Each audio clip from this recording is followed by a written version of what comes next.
Niliwaambia msiabudu miungu ya Waamori, wanajibu ndio. Je, tumeabudu miungu ya Waamori? Wanajibu ndio. Kwa hiyo nabii ni wa ukweli. Jina la Bwana libarikiwe. Amen. Bwana Yesu asifiwe. Amen. Huyu jamaa anachokisema ni sahihi, kwa sababu tulikatazwa hivi na tumeacha. Baada ya muda fulani hapa tumerudia tena kufanya.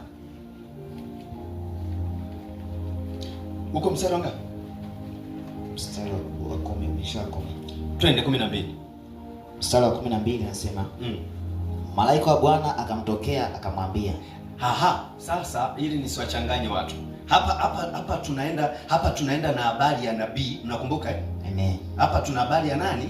Ya nabii. Mpaka mstari wa 10. Twende mstari wa 11. Twende, tuna sequence hiyo, nisije nikawarushia watu kwa malaika wa Bwana. Mstari wa 11 nasema, malaika wa Bwana akaenda akaketi chini ya mwaloni. Sawa, uliokuwa katika Ofra. Ndio. Uliokuwa mali yake Yoashi Mwabiezeri na mwanawe Gideoni. Sasa cha kwanza, angalia nabii alipokuja akatoa unabii. Kinachofuata, nabii haonekani. Situka? Amen. Tunaelewa? Amen. Nabii anasema hivi, niliwatoa katika nchi ya Misri, nikawaleta mpaka katika nchi ya Kanaani, nikawaambia msiabudu miungu ya Waamori. Waamori ilikuwa ni kabila mojawapo kati ya makabila kubwa yalikuwa nakaa Kanaani. Wayebusi, wa Kanaani, Waamori, Waiti. Sawa? Waamori walikuwa na miungu yao, Wayebusi walikuwa na miungu yao. Sasa Biblia inasema Mungu alipowaleta akamwambia wasiabudu, wao wakaabudu. Kwa hiyo unabii unakuja kusema hivi, mko chini ya utumwa kwa sababu mmesialifu sheria za Bwana. Amen. Jina la Bwana libarikiwe. Amen.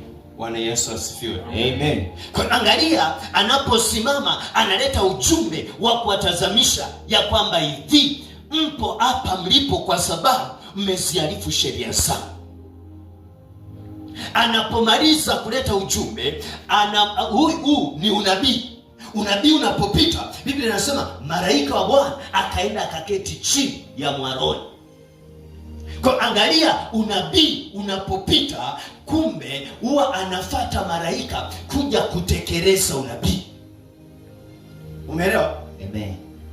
Kama ukija unabii wa uongo, ziko pepo zinakuja ili kuja kutekeleza ule unabii. Mnanielewa? Amen. Mnanielewa ninachofundisha? Amen. Ndio maana